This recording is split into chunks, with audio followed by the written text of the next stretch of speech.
Good morning everyone. Today, I will be discussing the importance of soil, and the effects of soil pollution. We will explore the different types and layers of soil and how it is used in agriculture. I will be presenting the slides during the meeting. I hope that after this presentation, you will have gained an appreciation for the importance of soil for our environment. Soil is essential for all life on Earth. It gives us food, shelter and clothing, and it serves an important role in helping plants grow by supporting their roots, providing water and supplying them with nutrients. Aside from just being home to plants, soil is also an environment for a range of animals and insects such as ants, earthworms, snails, centipedes, millipedes, snakes, rats and beetles. Without the complexity and variety of soil, the world would not be as rich and diverse as it is now. To safeguard the sustainability of soil for future generations, we need to be conscious of its value and protect it. Humans heavily depend on soil for a variety of essential resources, including food. Soil consists of several layers, including organic topsoil, subsoil, and parent material. Subsoil and parent material largely consist of sand, silt, and clay. For instance, koto, rice paddy, contains high amounts of moisture and is used to grow rice, which is an essential source of food in many parts of the world. Another type of soil, minamionuma paddy, is used for farming in Japan and is composed of sand, silt, and gravel. Understanding the makeup of different soil types is important, as it can have a significant influence on the crops planted. Soil is much more than just a place to grow plants. It is also home to numerous living organisms. Microorganisms such as algae, fungi, and bacteria can all live in the soil, along with larger animals like worms and insects. These organisms are incredibly important for the environment, breaking down organic matter and providing essential nutrients for plant growth and health. They also help prevent soil degradation and maintain soil fertility. Without these organisms, a healthy ecosystem could not exist. It is therefore essential that we take care of them in order to sustain soil health. Soil pollution is a growing concern, caused by plastics, chemicals, pesticides, and other waste products. These pollutants can pollute the soil and have a negative effect on the environment, plants, and wildlife. To reduce soil pollution, we can replace plastic when possible, treat industrial wastes and chemicals before releasing them into the soil, reduce the use of pesticides, and plant more trees, also known as afforestation. Taking steps to reduce soil pollution shields the environment and preserves natural resources for generations to come.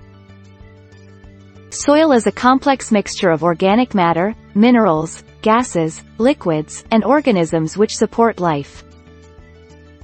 With the use of a glass tumbler and a glass rod, one can observe how the particles of the soil layer out when mixed with water. At the top is humus, a layer of rotting dead plant and animal remains, followed by layers of clay, sand, and gravel. Knowing the composition of soil is important for fruitful agriculture and forestry.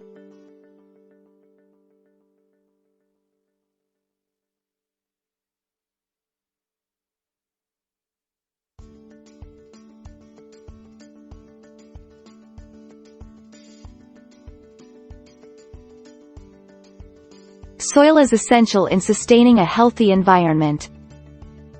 The uppermost layer is the horizon, often referred to as the topsoil, and is characterized by dark coloration and composition of humus and other organic matter, delivering vital nutrients to plants. The layer is soft and porous, retaining water. The B horizon is the second layer, with fewer organic substances and more minerals.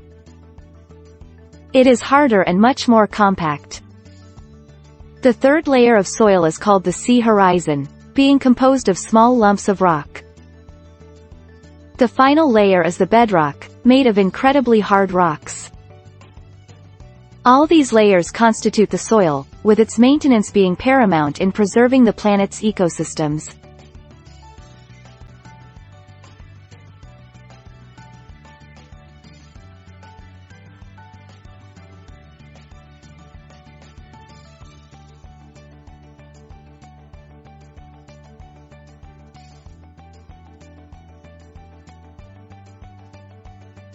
Soil comes in three main types: sandy soil, clayey soil, and loamy soil. Sandy soil has larger particles and does not keep water. Clayey soil has smaller particles and holds onto more water. Loamy soil is a balance of air and water retention and is optimal for plant growth. Each handful of each type of soil has different properties that make them easily distinguishable. Understanding the properties of each soil type is essential for successful crop production in agriculture. Sandy soil allows water to percolate at a faster rate than clayey soil. To measure this, insert a PVC pipe that is 20 cm long and 5 cm in diameter into the ground about 2 cm. Pour 200 ml of water in the pipe and take note of the time it takes for the water to percolate. Calculate the rate of percolation using the applicable formula. Knowing the rate of water percolation through different soil types is crucial for several reasons, such as crop growth and soil health. Moisture in soil is essential for healthy plant growth, and can be determined by putting a soil sample in a boiling tube and applying heat with a Bunsen burner. The temperature increase will cause the moisture in the soil to evaporate and condense on the walls of the tube. Clayey soils contain the highest amounts of moisture, while sandy soils contain the least. Knowing the amount of moisture held in the soil is key to successful agriculture. Understanding the capacity of soil to absorb water is of critical importance for the health of our environment. An experiment can be conducted to measure the amount of water absorbed by a certain type of soil and thereby calculate the percentage of water absorbed. Doing this provides us with a tangible way to appreciate the importance of soil and its capacity to absorb water. Soil is essential to the production of crops, and different types of soils are suitable for growing different types of crops. Clayey and loamy soils are especially suitable for growing wheat and pulses, while clayey soil with some organic matter is used to grow paddy, and sandy and loamy soils are used to grow cotton. Proper consideration must be given to ensure the right crop is grown in the right soil for the best yield. Thank you for your attention.